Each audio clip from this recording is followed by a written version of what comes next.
good, Faith Walkers? Welcome back. We're going to dive into why healthy relationships are hard, but we can do hard things.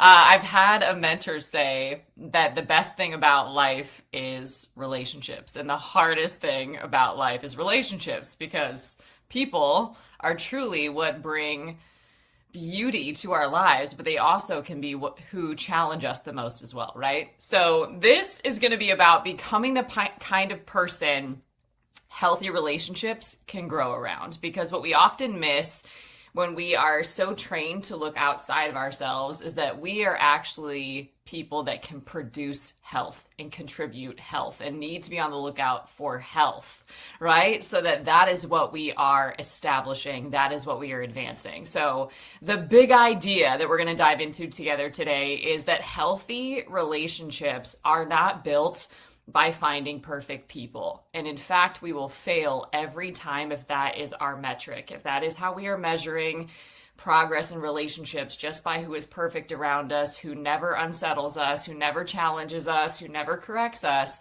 then we will be miserable or deceived, right? So healthy relationships are built by healthy people who are committed to creating health. And you do need two people committed to that to create it, right? So if somebody is committed to being unhealthy, being dysfunctional, or maybe they won't even admit or embrace that they have any weaknesses, then you can't build health with somebody like that. You need two people that are committed to establishing and co-creating health. Okay, not perfection, health. All right. So the question then, and the great opportunity, is not who can I trust? And I'll explain why we often start with this question. But the deeper question becomes, am I becoming the kind of person that God can trust with relationships? I know as a leader, this is something that I just really sit and reflect a lot on, right?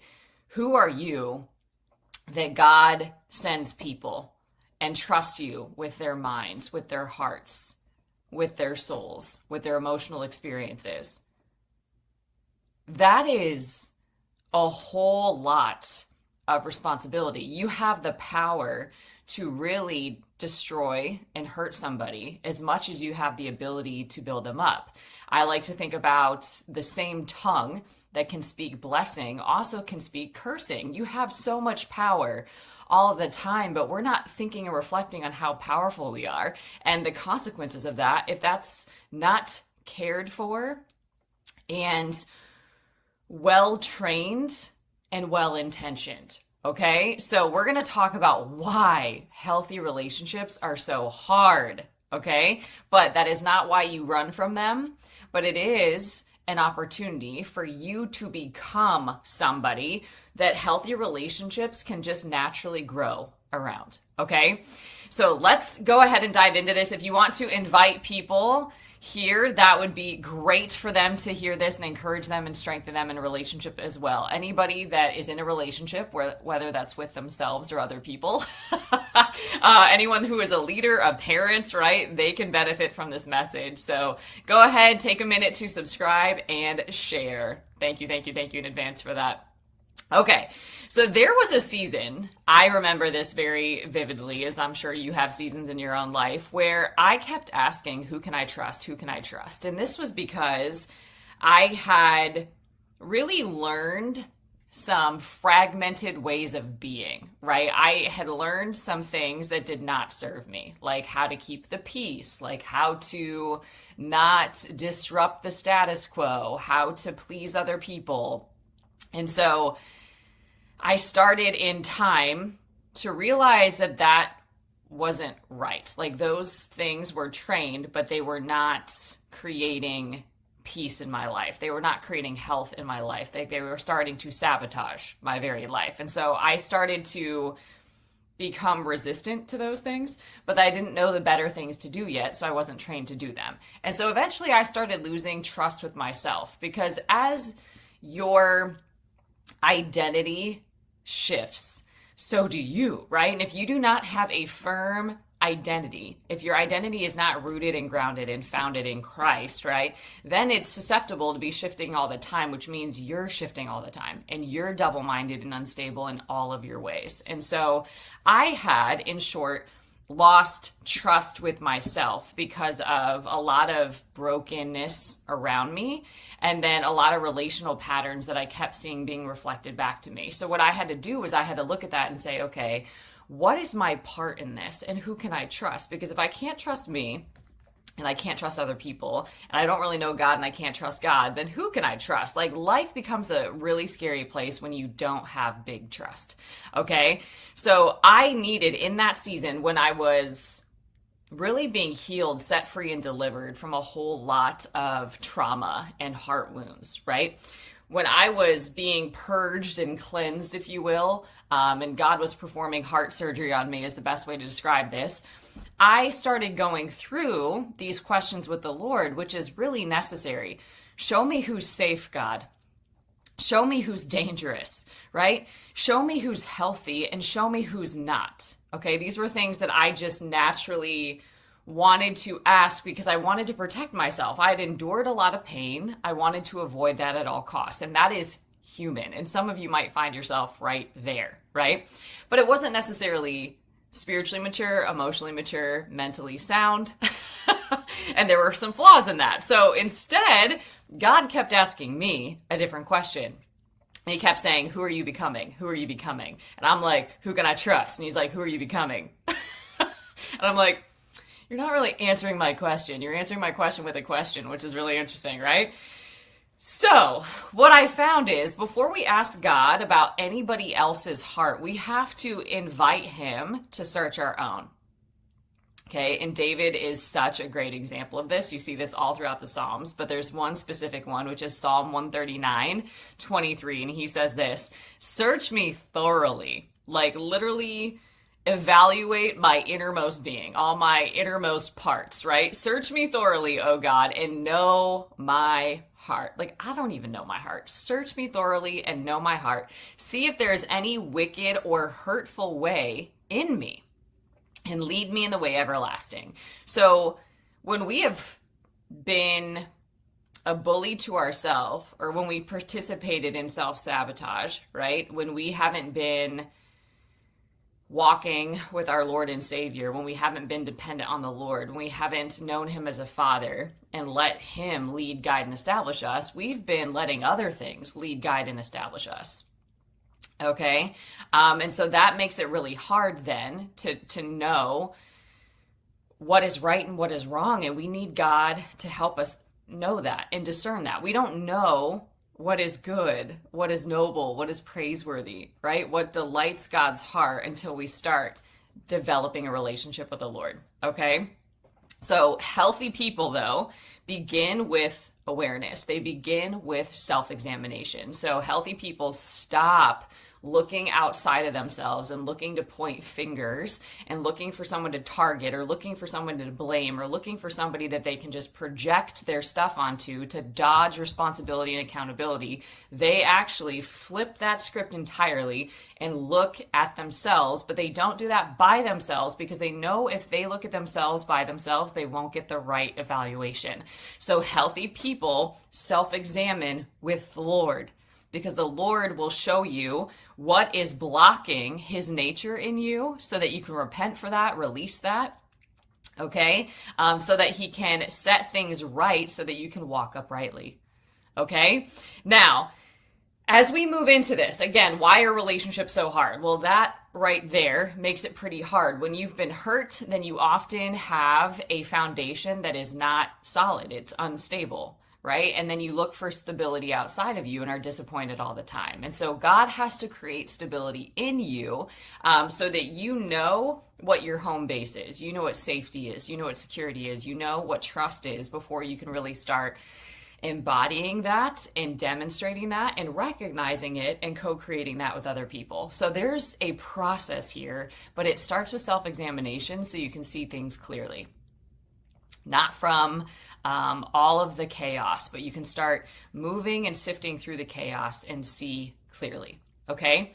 Now, This is why relationships are actually very helpful because they often reveal more than they create. Okay? And they more than often reveal our insides and reflect and mirror those back to us. So most people think that relationships create problems.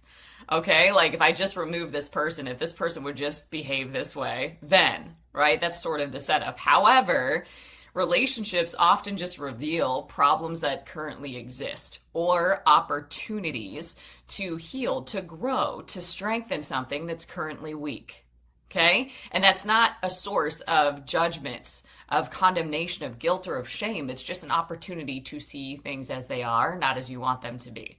Okay? So pressure will reveal, conflicts will reveal, disappointment will reveal. These things are all revealing what is beneath the surface. There's more than that what meets the eye, right?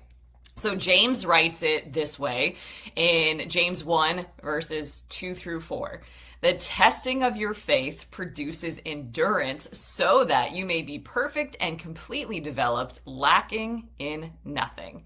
Okay, so God often uses relationships as one of his greatest tools for spiritual formation. It's like he uses them to soften out, smooth out our rough edges, to bring down our walls and our barriers of self-protection, to purify and soften our hearts so that our hearts can be sensitive to him and to his motive, which is to love others, right? So he uses relationship as these greatest tools to allow his nature to be formed in you, right? Like people are often sparring partners to become more Christ-like. And God knows the right people to really refine you, right?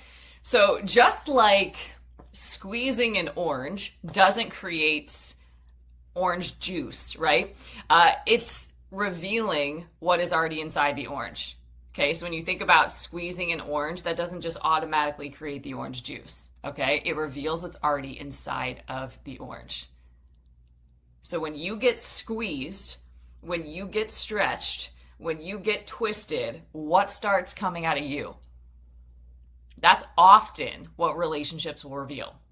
Okay, relationships reveal and expose what is already inside of us. Whew. Here's what Proverbs is just a book of wisdom, okay? Here's what Proverbs reminds us. Proverbs 27:17. As iron sharpens iron, so one man sharpens another. Okay? So sharpening, I don't know about you, but I personally don't find that comfortable. You're being scraped, you're being stretched, you're being cut up, right? Like that does not feel comfortable. But wisdom will let you know that it is necessary. Okay?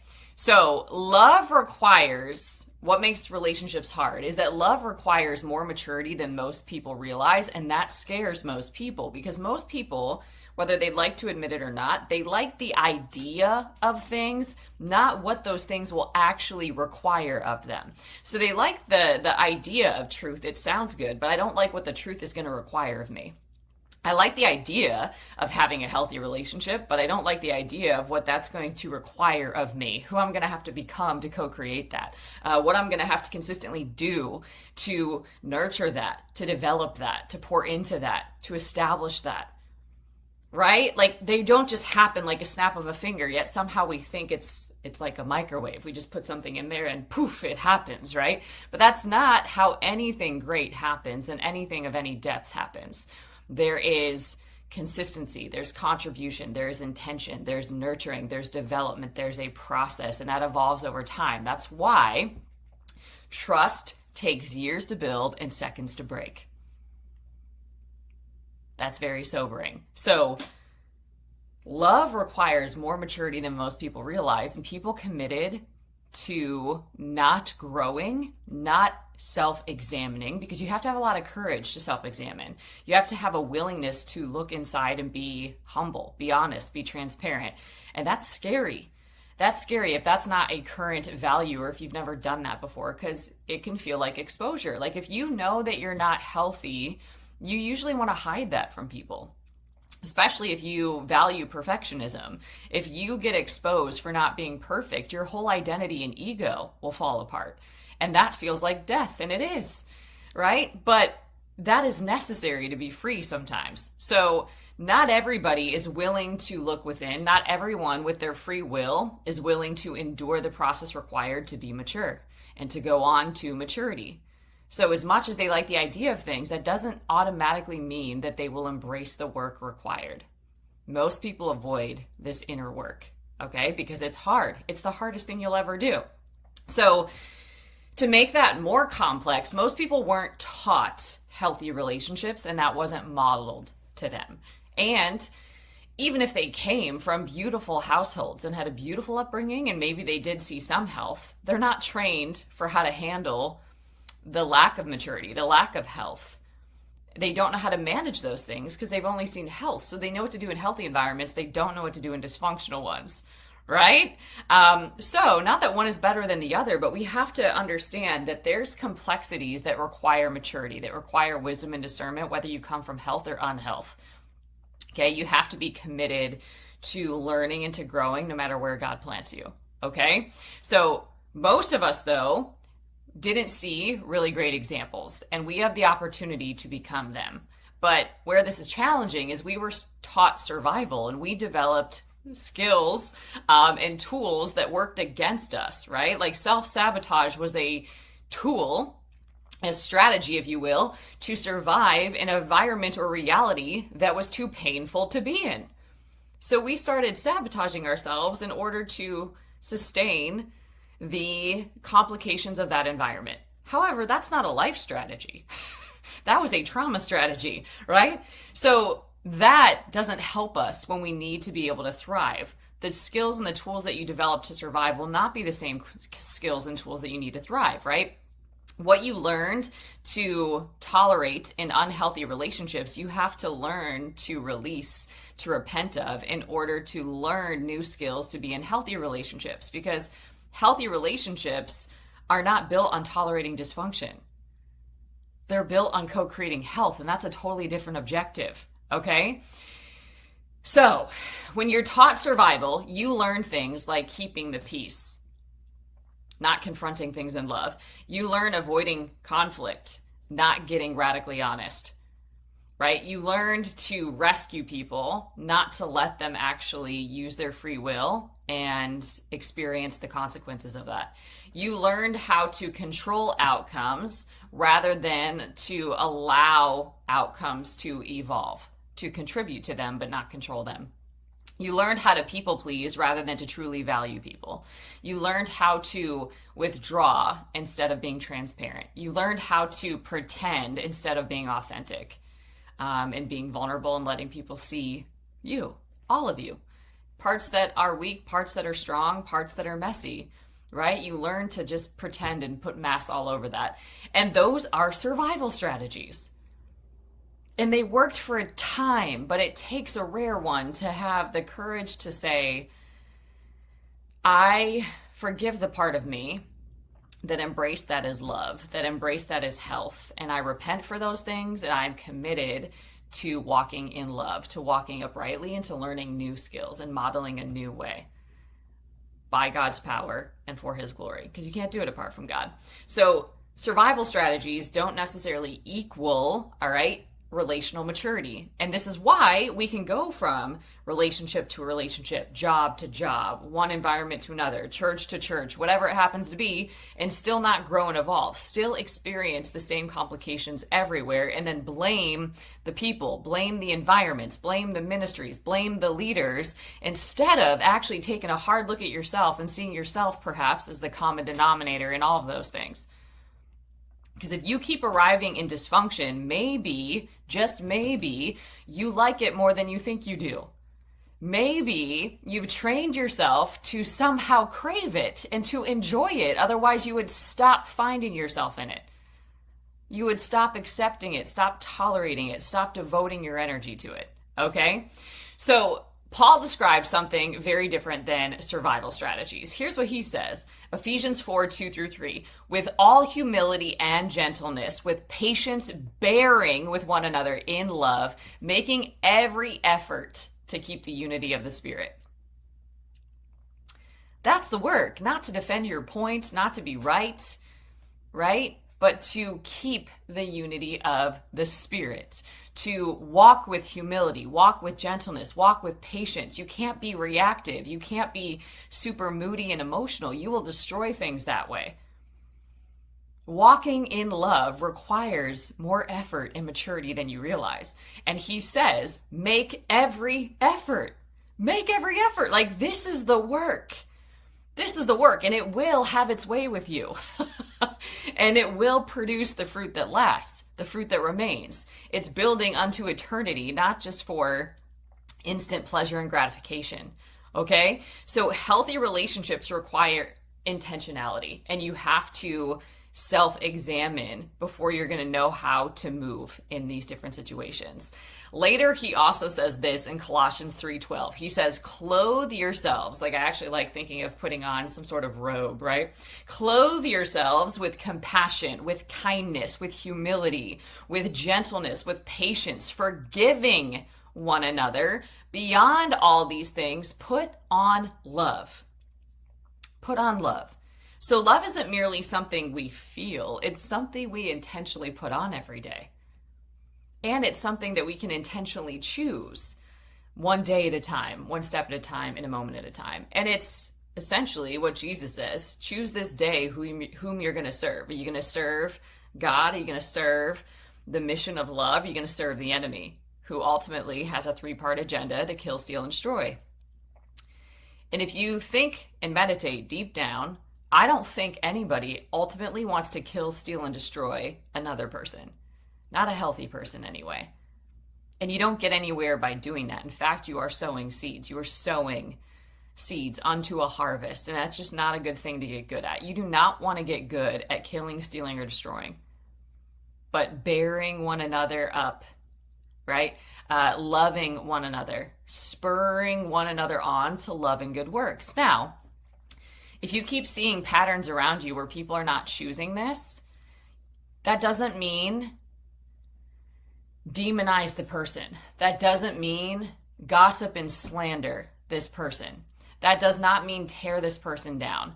But it does mean that you can't walk perhaps the same way that you were walking with that person. You can't be as closely connected as maybe you once were. And that can be deeply grievous to your heart. That can be really sad. And you will grieve if you are a human with a heart. That will hurt your heart because it's not what you wanted. It's not what you would choose, but it is what is happening. And you can't live in denial. You can't pretend that this is okay. You can't keep tolerating it because then you're authorizing it. So you do have to address it properly, but that does not mean that you shut down love towards a person. You just change how closely you walk with that person and how connected you're going to be. If they can't walk in honor, then you can't walk with them. If they can't walk in truth and your life is committed to it, then you can't walk with them. If they are pretending and performing that they are for you, but constantly demonstrating that they have a wicked agenda where they are gossiping about you, tearing you down, forming alliances to gang up against you, that is not somebody that is for you. And you cannot pretend that that is somebody that is for you because it will absolutely destroy you and everything that you're building. So you do have to take this seriously, but you do not shut down your heart, and you work quickly to die to self and to forgive quickly and often, and to make sure that you maintain your focus on what the Lord is entrusting you to do, and that you walk in love and you walk in honor because you are loving and because you are honorable. You cannot control how other people are going to show up, but you can absolutely control the boundaries that you put in place, the patterns and the fruit that you see, and what you're going to do with that. But there is a way to address it that is healthy, right? You can confront things in love. You can address them.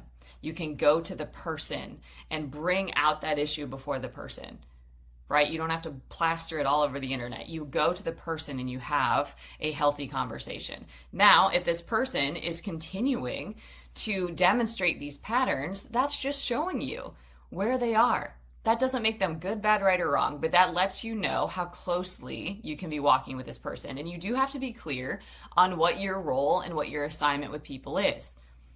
Something that I've always found really, really helpful is looking at relationships through reason, season, or lifetime. Sometimes people are in your life for a reason. Sometimes these are who people seemingly operate as enemies, right? Those people were in your life for a reason, to provoke you, to wake you up, to stir you up, to teach you a very powerful lesson, right? To wisen you up, right? You were naive to this, now you're not. Now you fully see it, now you don't. You won't miss it in the future because you learned that lesson, right?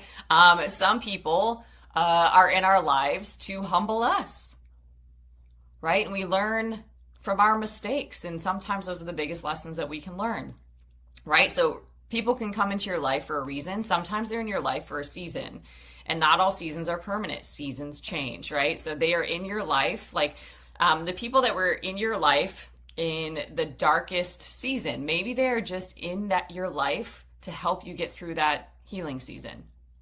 Okay, but maybe they're not in your life for life. Or some people that were in your life as you were evolving and growing, maybe they stayed on this level of growth and you're committed to keep on growing. So you can't continue to walk together. So there are people that are in your life for a reason, a season, or sometimes a lifetime. There are some people that are in your life with you for life, right? And it's really amazing and beautiful how God can do that. Now, those relationships evolve just like you. There's so many versions of you, if you will, that you embrace or that you learn as you evolve, okay? And that's a good thing. So sometimes that can be really helpful to see. But remember, love isn't merely something we feel. It is something we intentionally put on, and we can choose to do that every single day. And it's so important that the love that you want to receive, you are demonstrating. And that's where the real work begins, when you stop looking at other people to treat you some kind of way and you steward love. You steward love. Stop looking for it outside of you. You are connected to love. Make sure you're stewarding it instead. Okay? Now, healthy relationships just in general require healthy people. And I understand that this sounds like common sense, but when you are conditioned for the lack of health and when you are conditioned for dysfunction, that is still familiar to your nervous system. That is still familiar to you. You've gotten comfortable with it because it's familiar, not necessarily because it's what you deserve or what you desire, but because it's familiar. So you just know how to operate in it because it's been familiar to you your whole life. Okay? But healthy people start to ask different questions from a curious place, not a skeptical or judgmental place. Okay? So it's not what's wrong? Who's to blame? Who can I point a finger at or make a story about, right? Who should I cut off? Who should I just give an ultimatum, right? These are sort of aggressive and reactive, right? Instead, healthy people will humble themselves before the Lord so that the Lord can lift them up. And they'll ask this: Lord, what are you teaching me? What would you have me see? What would you have me know? Where do I need to grow? Show me my heart. Reveal my heart.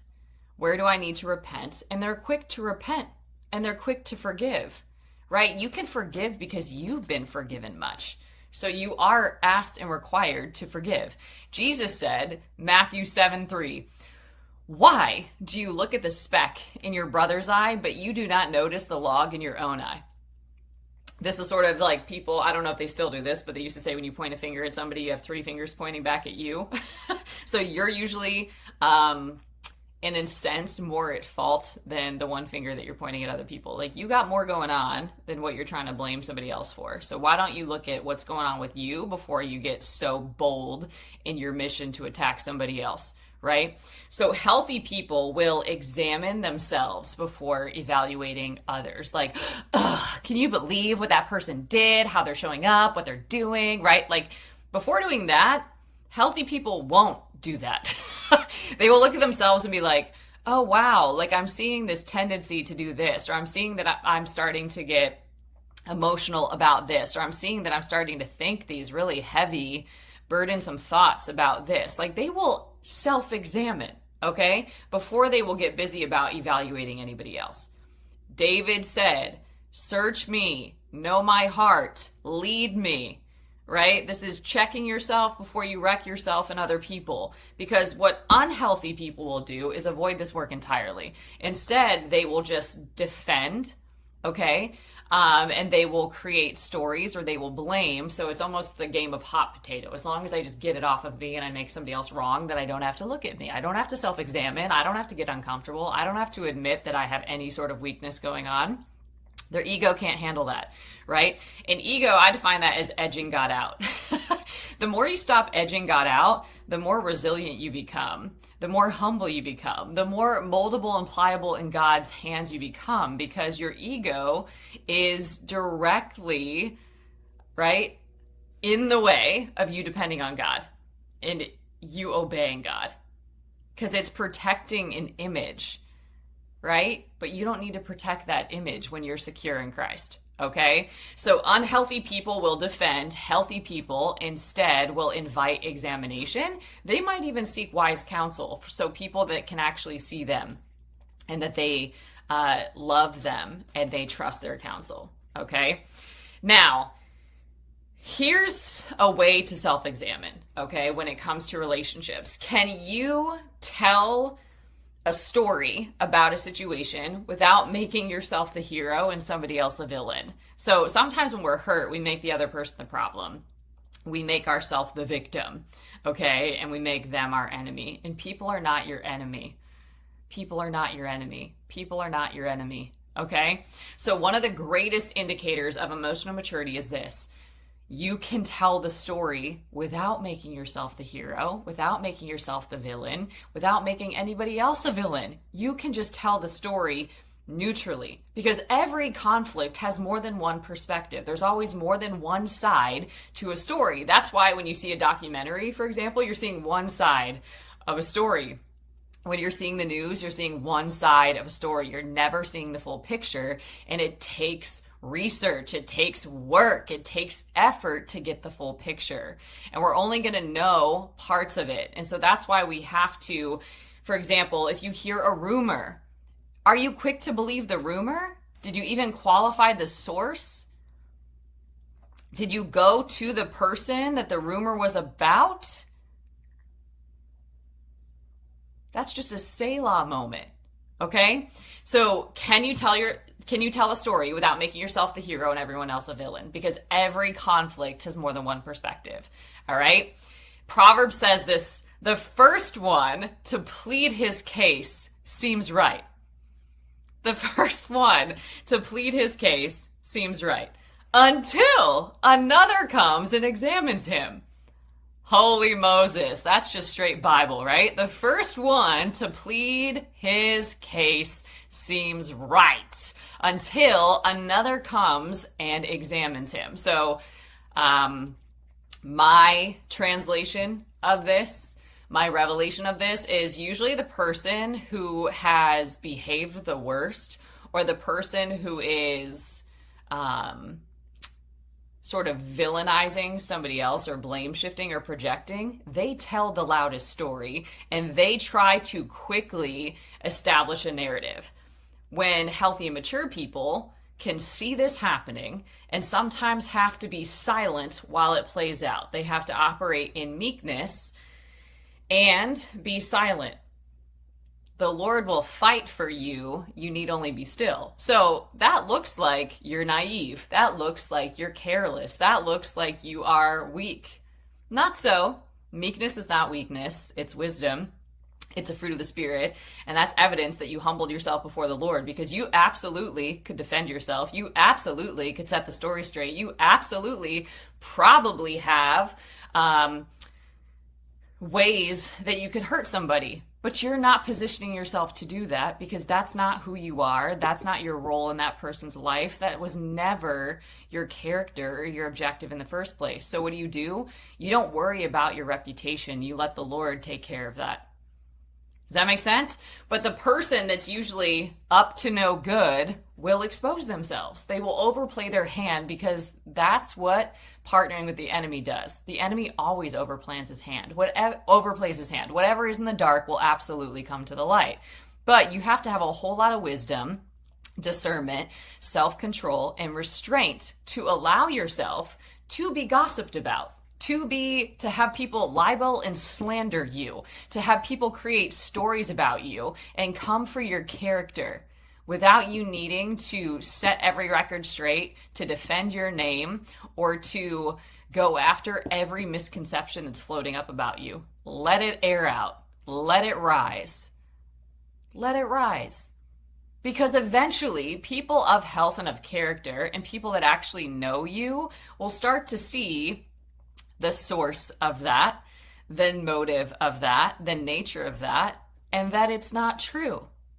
Lies will expose themselves in time. So you have to be secure in that, okay? So sometimes the innocent stay silent. That happens a lot, especially in psychological or emotional abuse, okay? It's really interesting how that can happen. Sometimes the guilty speak the loudest, right? They create really great stories. They're really great actors. Can you tell the difference between authenticity and great acting? Well, you're not going to tell the difference if you're a great actor yourself. If you are faking it, you will see other people, right, performing as well. Okay? If you are real, you will recognize real, right? So this is why discernment matters. And we are discerning hidden things. We are discerning motives. We are discerning hearts. We are discerning spirits. But we are not coming for people, right? Like, we are not demonizing people. We are not calling them some sort of demonic spirit. No, we are calling out the gold in them. We are giving them the opportunity to be what they forgot. You are a chosen. You are a royal one. You are from a royal priesthood. This is foolishness, and you're better than that. And I speak to the gold in you. I speak to the life in you. And even when you demonstrate these behaviors, I don't make those behaviors your identity. I can see beyond the spirit that is operating. I can see beyond the behaviors, and I can still love you. Now, that doesn't mean that I'm going to tolerate disrespect and dishonor. I'm going to address it, right, and give you the opportunity to rise the occasion. But if you choose to keep causing harm, then that has consequences too, right? So discernment is not going to chase the loudest voice, okay? It's not going to be quick to gossip. It's not going to form rumor mills. It's not going to do that. Like, that's actually witchcraft. Why would you rally around trying to kill, steal, or destroy another person? Only the devil would do that, right? So discernment will absolutely study fruit and observe motives and watch patterns. Jesus said, by their fruit, you will recognize them. Matthew 7:16. However, if you don't recognize your own fruit, you're not going to recognize it in other people. So this is why it always starts with you. So you're not going to, however, how you see this is you're not going to go off of one moment. You're not going to go off of one conversation, off of one accusation, off of one encounter, off of one offense. You're going to go by fruit. And usually this comes from walking with somebody over a period of time, through being in relationship with somebody. Okay, this is where it's more challenging. Like, if a stranger does something that you don't agree with, that doesn't affect you the same way that somebody you love doing that does, right? Because there's been an evolution typically with somebody you love. There's been relationship, there's been connection that's been developed over time, okay? So through this connection, you're seeing fruit over time, okay? And fruit takes time. So that's why you can't be quick to judge or just make random assumptions. John adds to this, do not judge by appearance, by what your natural eye sees and observes, but judge with righteous judgment. Do you see how that's different? John 7:24, judge with righteous judgment. Judge how God judges. Healthy people separate observation from projection. Okay? Observation says, I'm noticing there's a pattern here. There's this pattern of entitlement. There's this pattern of envy, jealousy, and comparison. There's this pattern of gossip and stirring up strife and division. There's this pattern of performance. There's this pattern of moodiness, right? Like there's patterns that you see over time. Just like there's a pattern of peacemaking. There's a pattern of boldness. There's a pattern of creating safety and security. There's a pattern of navigating conflicts and adversities with wisdom and excellence. There's a pattern of humility. There's a pattern of love. Like it looks like something, right? Fruit. Okay. So observation says, I'm noticing this pattern. I'm noticing this fruit. Projection says, I know why they're doing that. Well, you're actually not in another person. You're like not zipped up in their being. You don't actually know why another person is doing what they're doing. A lot of times they don't even know why they're doing what they're doing. They're uncomfortable. Something felt crazy, and so they acted out of it. But you don't know why they did that. You might think that you do, but that's where you get in trouble, right? So those are not the same thing. You can observe a pattern, but you don't always know their motive. You don't always know why they're doing that. So you can observe that somebody maybe showed up in your life this way, but you don't necessarily know the intentions behind why they did that. Or you might assume that, and that's where you can really get in trouble with that, because now you're making up a story about a person versus talking to them about it. Okay? So discernment, to clarify, it's not suspicion. Okay? It is patient, where suspicion is anxious. Discernment will ask questions, not like a private investigator, right? But it will ask with genuine interest and curiosity. But suspicion will assume answers. Oh, this person is this person did it because of this. That's what suspicion will do. And that is not coming from a humble or compassionate place at all. You can probably hear it when I say it like that, right? So Paul tells us, do not quench the spirit.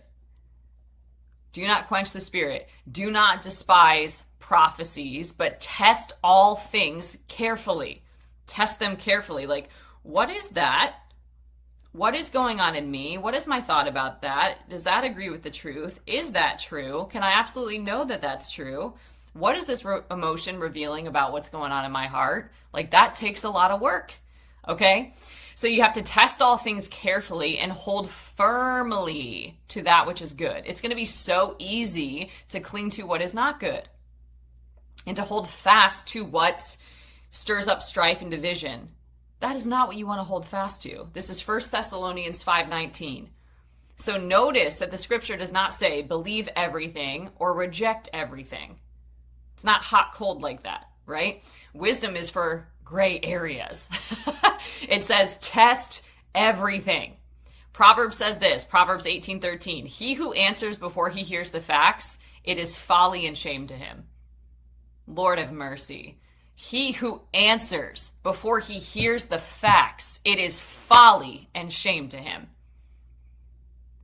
So, sure, gather facts, observe fruit, but wait, practice some patience. Paul also prays that your love may abound in the knowledge and all discernment. This is Philippians 1:9. The point of discernment is for love to abound, for the glory of God to be revealed in, through, and all around you. Not for the enemy to be glorified, not for his kingdom to advance. So biblical love grows alongside discernment, but most of the time, people look at discernment as judgment or suspicion, and those are not synonymous, okay? You need discernment, and you absolutely need wisdom and understanding in order to know what to do with that discernment. So discernment is often a starting point. It's like a noticing, okay? Now, prophetic people specifically, okay, need emotional maturity, all right? Prophetic people often receive revelation quickly, okay? But maturity will teach you that you need to move in step with the Lord. You don't move as quickly as revelation comes, because revelation is coming before a thing to inform you about what is being formed, what is being stirred up, to help you walk uprightly through a potential challenge, to help you avoid a landmine that you might otherwise walk into. So an example of this, I was getting, over the past several years, so many words about what God was doing in Courage Go. And that was really affecting what I was doing, because I'm not building for accolades. I'm not building for approval of man. I'm not building to have a presentation of something. I am building to obey God and to advance his kingdom and do what he said for me to do, right? So I have to humble myself and obey him at every step. And so building the kingdom usually is a slow burn, okay? Because it requires a process. It's not like just like this quick thing like we think and like what the world says. So as I was doing that, he kept saying to me that I am knitting things together. He kept showing me like a quilt and knitting together all these elements, and he's knitting people together for such a time as this. And I thought, that is just beautiful, right? But in order to be knit together, you have to go through life together. And that can be really uncomfortable, because people are in seasons that they didn't expect. They're navigating emotions and thoughts in different circumstances that they never saw themselves in, and they're doing it together.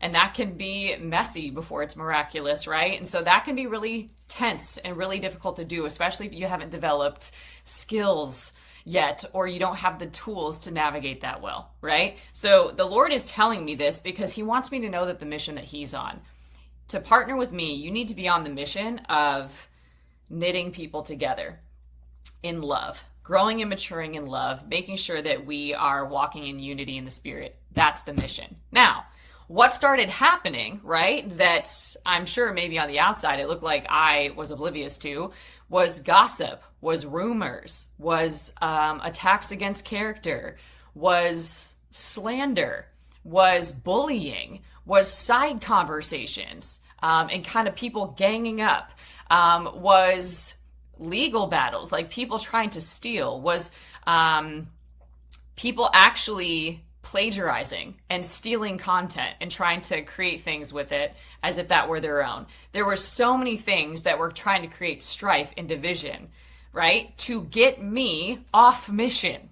Can you see this? And this is spiritually discerned. So I had revelation that God said, I am knitting things together and you need to be committed to building unity in the Spirit.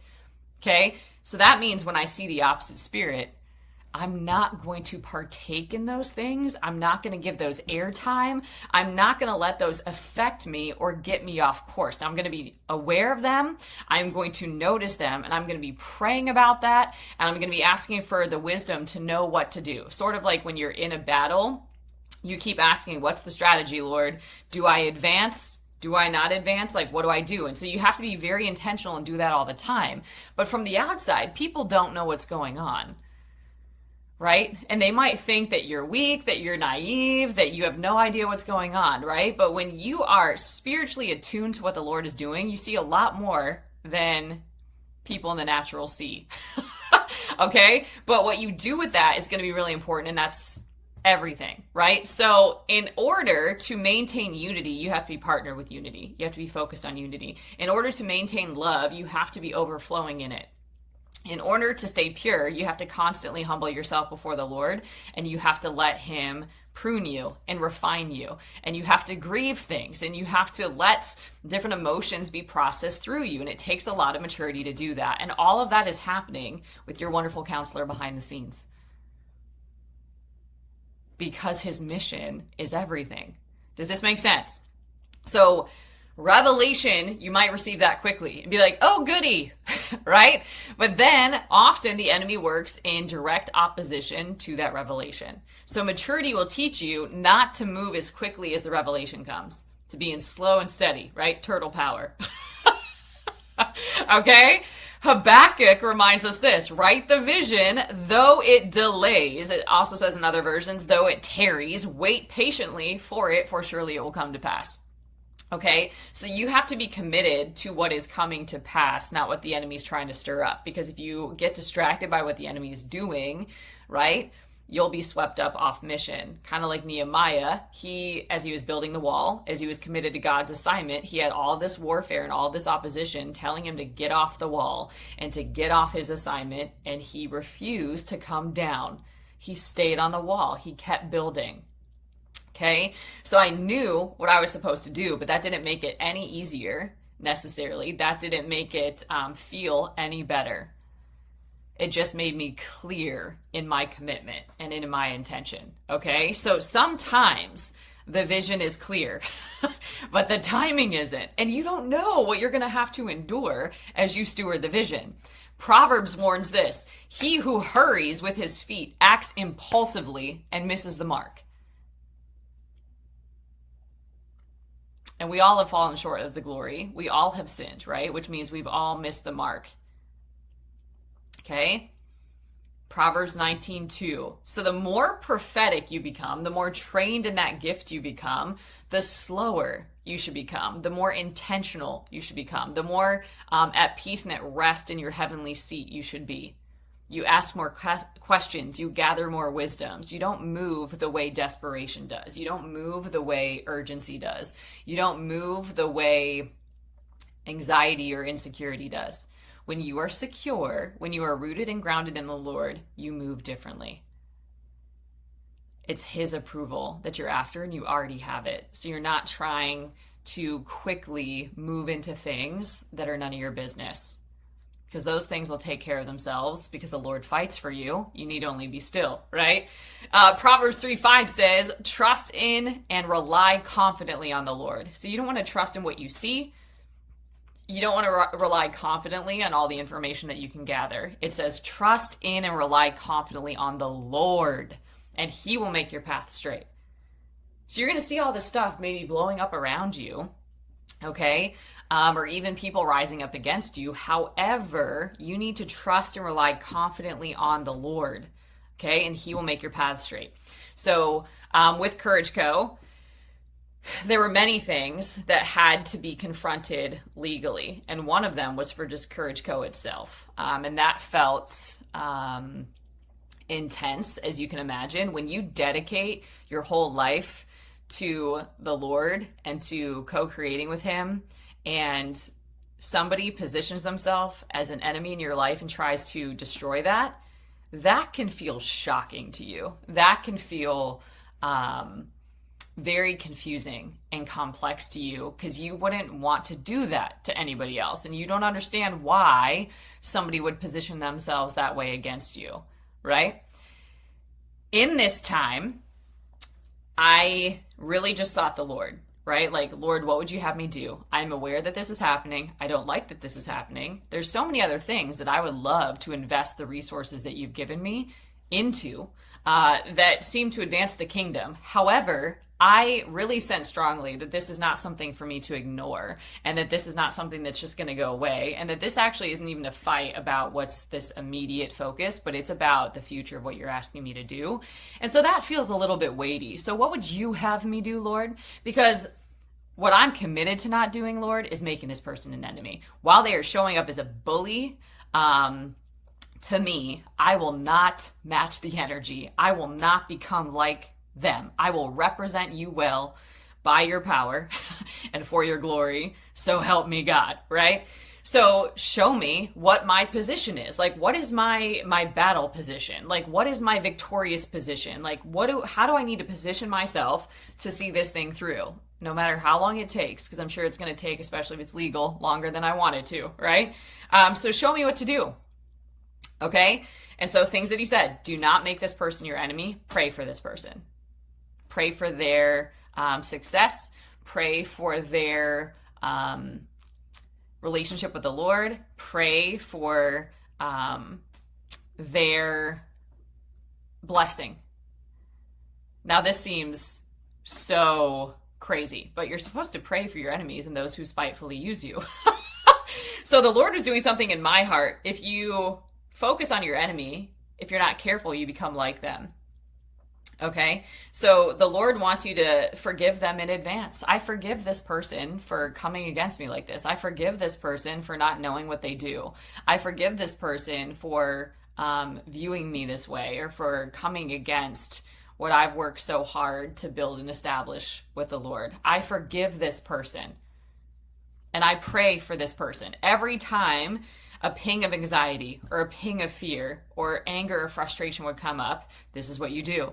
Right? And you trust that you already had the victory. God says you are already victorious. You come through with the victory. So something that I did, and that I demonstrated before people I was mentoring, was I wrote out what heaven said. Heaven said, this is complete.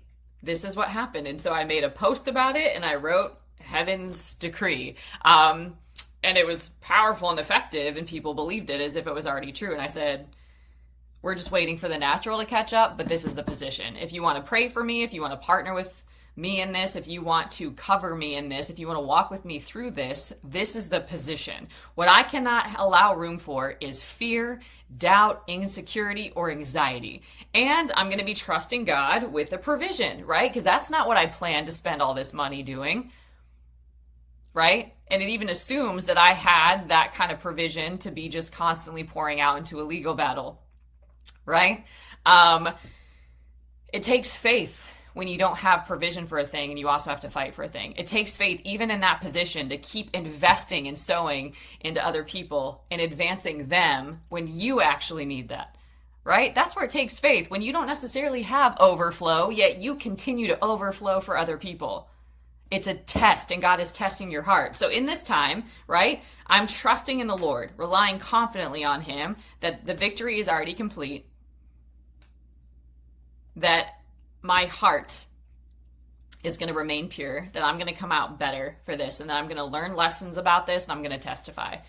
2.5 years later, that was so. Can you imagine what you go through in 2.5 years just with this one issue while so many others were happening, right?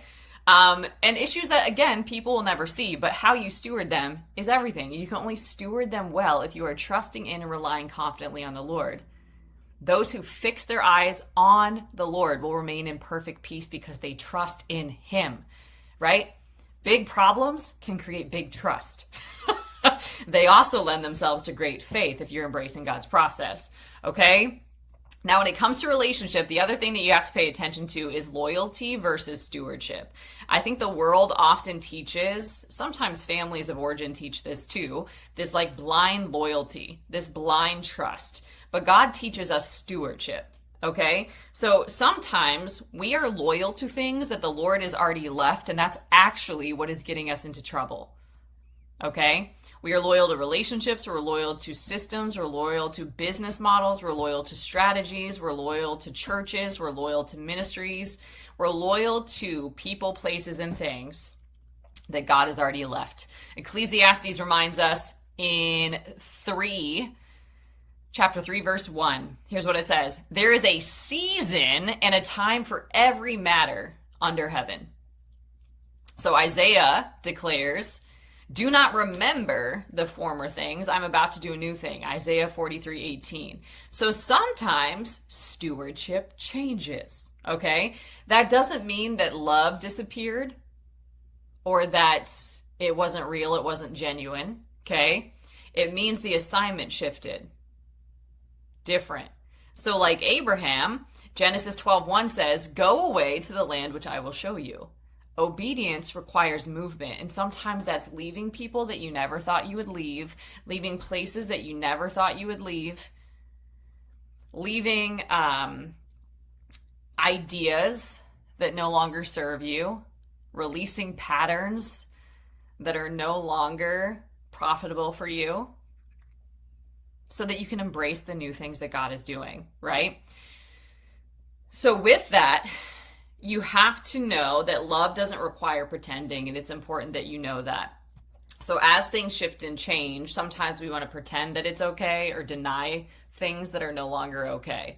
But one of the healthiest things that you can say is, I don't have to pretend, right? I don't have to pretend that closeness is here that isn't here. I don't have to pretend that we have like this depth that we don't have. I don't have to pretend that we have this connection that we don't. I don't have to pretend that my role in your life is this. I don't have to keep giving in a one-sided dynamic and act like that's mutually respectful and honoring. Does this make sense? So love doesn't require pretending or false intimacy. It requires truth and honesty and transparency. Paul writes, love is to be sincere. Sincere. Romans 12:9. Not performative, not artificial, not with some sort of hidden agenda. Okay? He also says, speak the truth in love. Ephesians 4:15. Truth and love are never enemies. Romans 12:18 says this, if possible, as far as it depends on you, live at peace with everybody. And that means distance sometimes. That means boundaries sometimes. That means having hard conversations one-on-one with somebody, confronting things in love versus being passive-aggressive, right? Like, it means something. So what you can work on is stop trying to control every single narrative. Sometimes the healthiest thing you can do is stop defending yourself. And that seems so weird because we want to defend ourselves. We want to protect ourselves, but that's actually not our job if we have a protector and a defender in God, right? So here is what it says in Mark 14:61. But he kept silent and did not answer. This is Jesus. And again, in Matthew 27:13, it says, he did not answer him, not even to a single charge. Peter explains why. While being reviled, he did not insult in return, but kept entrusting himself to him who judges fairly. 1 Peter 2:23. Wisdom dripping in every one of those verses. It means not every accusation deserves a response. Not every misunderstanding needs correcting, and not every problem that you see do you have to rush into. It's not always your battle, okay? Not every problem is your battle. So Proverbs gives us this remarkable wisdom. Proverbs 26:4. Do not answer a fool according to his foolishness. You'll become just like him. Hooey. Then immediately it says this, Proverbs 26:5. Answer a fool as his foolishness deserves. Whoa. So wisdom isn't only having one rule. It's discerning which response love requires here. What does love require here? What does love require here? That's healthy. What does love require here? That's what I'm going to do, right? Here's what it says in 2 Timothy 2:23. The servant of the Lord must not participate in quarrels. Come on, somebody. But must be kind to everyone. Kind, not nice. Different. Patient when wronged. You know what's up. You're patient about it, though. Correcting opponents with gentleness. I noticed that this happened. This hurt my heart because this is what it reflected to me. And I wanted to talk to you about that. Ownership, accountability, love, okay? So your responsibility is faithfulness, and God's responsibility is your reputation.